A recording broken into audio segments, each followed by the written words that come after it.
Hello and welcome to the Iraq Football Podcast, ladies and gents. I'm your host, Hassanin Bilal, and I'm joined today by a special young player, somebody who I've received so many messages.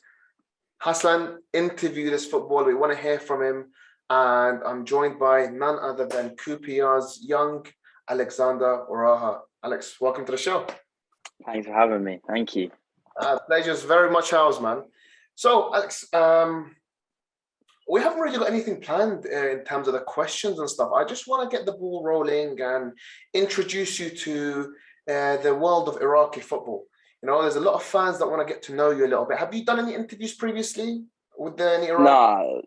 Nah, this is my first interview. Obviously, I want to get my name out there because before not a lot of people knew that I was Iraqi. Yeah. So, I feel like this is a good way to get them to know me. Perfect. So let's jump straight into things. Tell us a little bit about yourself in terms of where you grew up, your background, your family, etc. So I grew up in London, in North London, my whole life. And I've lived here 18 years. And my mother's English, but my father's Iraqi. He's from, he was born in Baghdad. And he's full Iraqi and got a lot of family over here. And been playing football started football when I was 5 and then joined QPR when I was 10 years old. Do you have any siblings? Yeah, I got one sibling, my sister, Claudia, who's she's now 22 years old. So you're the youngest of the family? Yeah, I'm the youngest child. Yeah. Sweet. So is your dad into football much? How did your love for football come? So yeah, football it came from my dad straight away. Obviously, back in Iraq when he was younger, growing up, the team he supported was Liverpool. So he, because the 70s and 80s, they're a massive team. So I got into football, and then obviously he made me support Liverpool. And obviously, when I was growing up, Liverpool weren't the best team. They were around 6th, 7th. But obviously now they're still not very good to be fair. Nah, come on, they're a bit better now. You have to give me that. But he got me into football. We'd always be playing in the garden. We'd go to the park, play football, and then he introduced me to my Sunday league team, which I joined. So he was a massive part of me starting football and playing. When did your family or your father move to the UK? So my dad from Iraq, he moved when he was 16. So very quite young. And then all his brothers and sisters moved at all different times, different ages. So he's the youngest. He's the third youngest out of 11. Wow, it's a big family. Yeah, so he moved with him and the two youngest as well. So he moved when he was 16 with them, and then everyone came across at different times. Some went to London, some went to Detroit. So, your father's Iraqi. Can you tell me a bit about what this means to you, like growing up as a half Iraqi or Iraqi, however you identify yourself?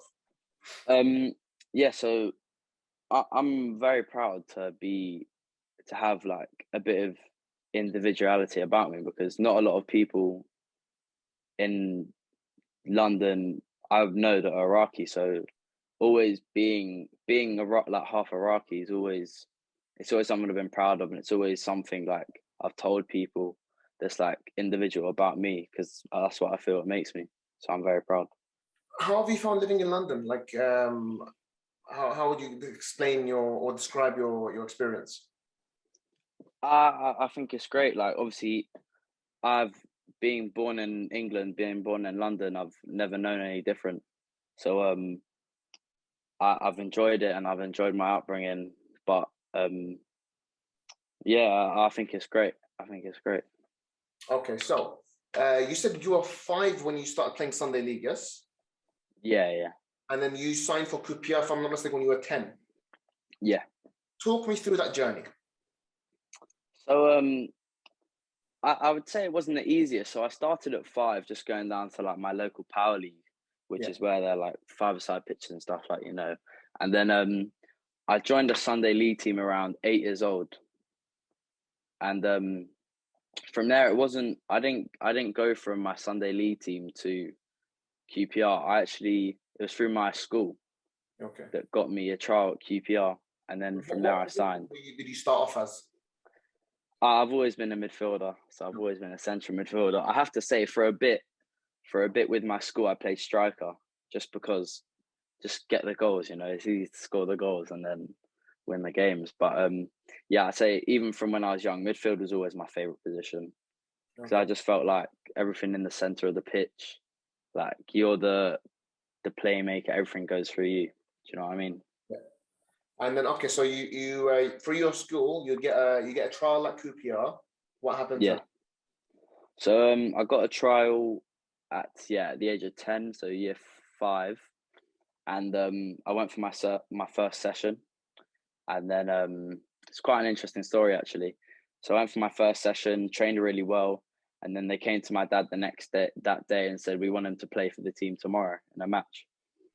So I played against Reading the next day, scored, and then what happened after that was weird. I had my Sunday league team. I hadn't told my Sunday league team that I'd gone on trial at QPR. So then they had complained to the FA that they'd taken a player on trial for without asking permission, which I felt was wrong because at the time the Sunday league team should be like wanting me to push on with my career. Do you know what I mean? Yeah. So it delayed me signing for QPR a bit. So I had to wait till the end of the season when I went back to QPR. And this took place around February time. So I had to wait until June, July. Well, we're talking around. So you're 10 at this point, no? Yeah, 10. Like I'm just a 10-year-old kid. Do you know what I mean? It's not like I'm. So what happened was they just said to me, as soon as I'm back, they'll give me a contract. So as soon as I came back, first day I signed, and then I've been there ever since, just pushing on through the age groups. What's that been like?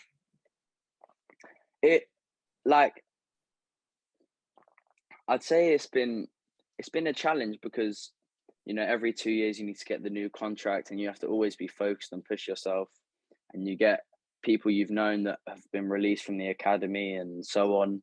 So it's different because at the end of the day you have to think about yourself. It's yourself in the career. Do you know what I mean? So when friends come and go in the game, you're upset for a while, but you have to be mentally focused to push on for yourself.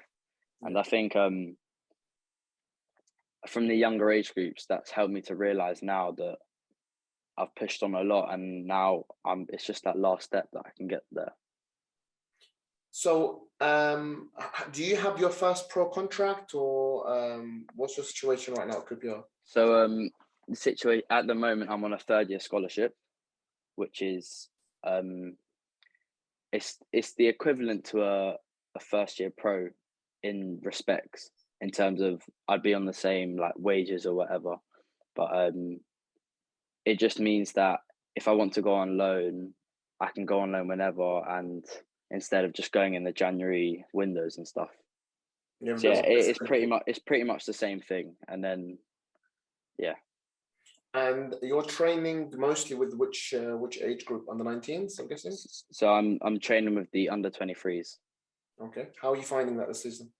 All good. I feel I'm training well, been playing well, so hopefully I can keep pushing on to try and get to the first team. Okay, do you have like an idea of like how that might develop in the future? We're talking like maybe a chance this season, maybe next season, or have they spoken to you about this?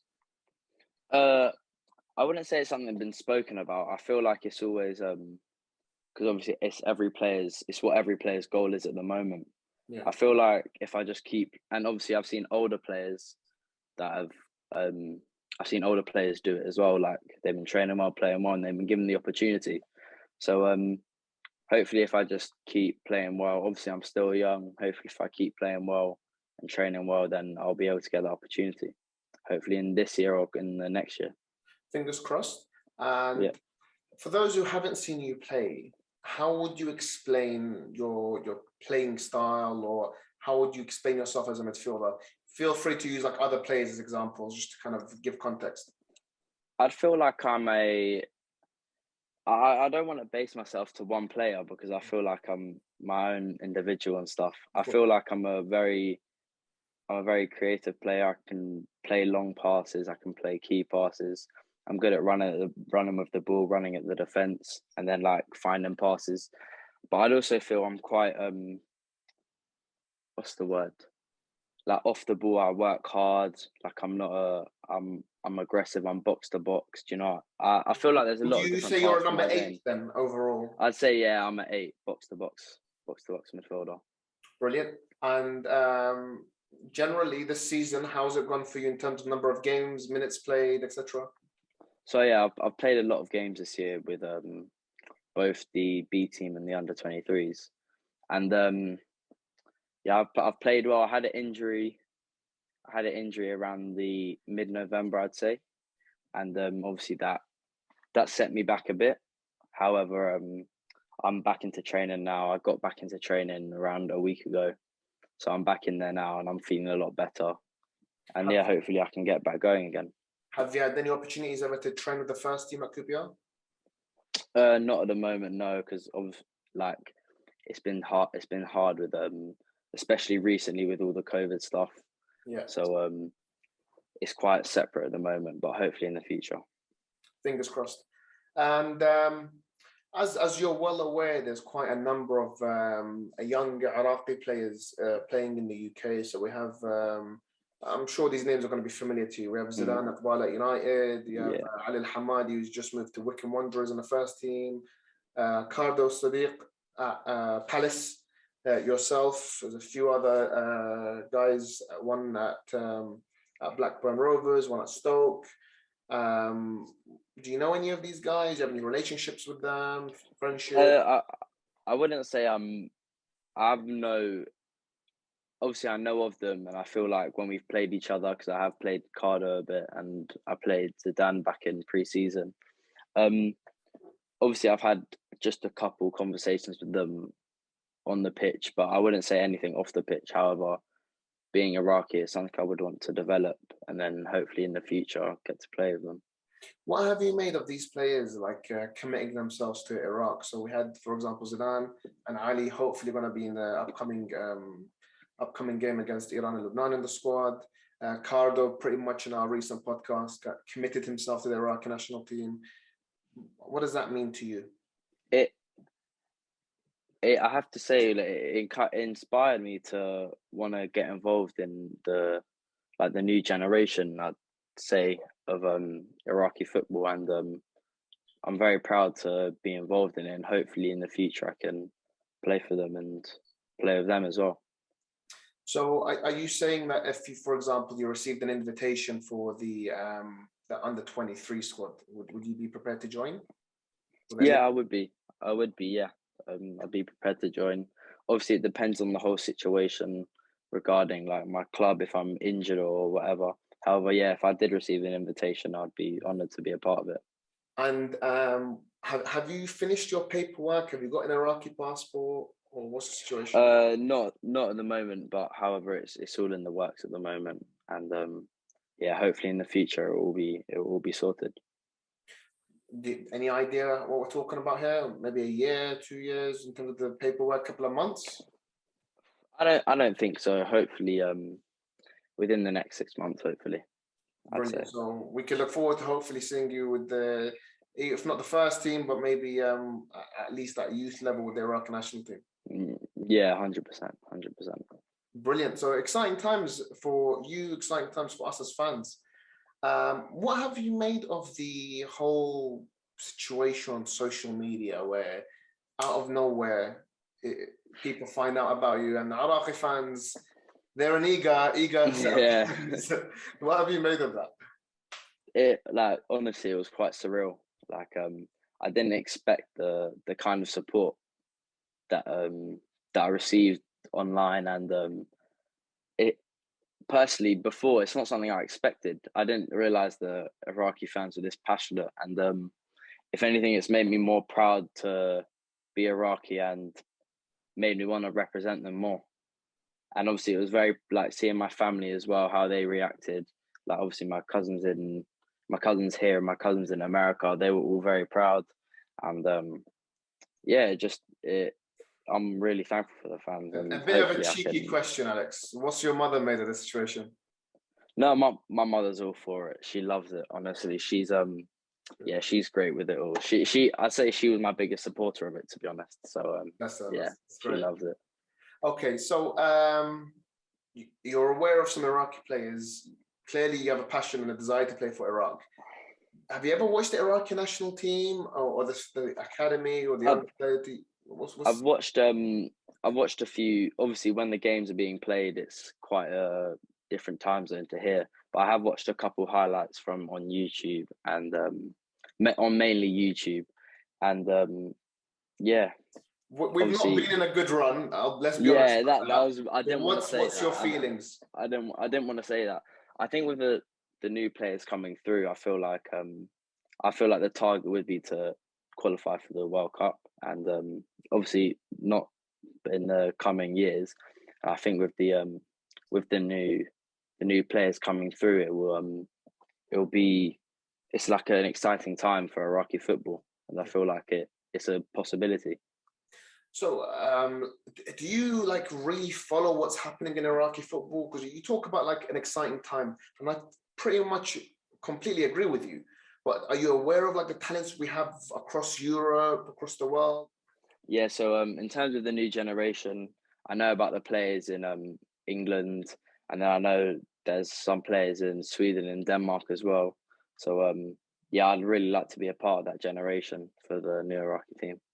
Yeah, Alex, it's an exciting time. I'm very hopeful for the future of Iraqi football, and I'm sure as a player you're going to be a big part of this in the future.